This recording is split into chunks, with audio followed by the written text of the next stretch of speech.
เบิ่งสลับหญ้าพี่น้องผัวซื้อมาให้หญ้าต้นนึง70กว่าบาทมื้ออื่นหญ้าจิลงปลูกซื้อมาหลายต้นอยู่ได้เห็นบ่ซื้อแบบที่แบบว่าเขาเจ้ากล้าเพาะซ้ำมาเรียบร้อยคันมากล้าเองก็ชั่วมันสิขึ้นหญ้าก็เลยซื้อแบบนี้มาผัวไปซื้อให้หญ้าว่าซั่นซะโดนผัวอันหญ้าโดนอันผัวโดนหญ้าหายซื้อบ่งามผัวก็ใจหายพอผัวเขาเจ้าซื้อเขาเจ้าให้แบบนี้ก็จำใจแล้ว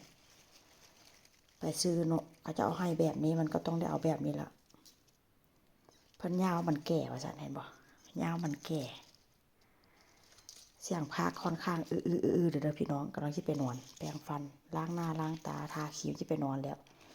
มื้ออื่นเด้อย่าลงปลูกใส่สวนสิมาถ่ายวิดีโอลงคลิปให้เบิ่งหลายต้นอยู่ได้นี่ได้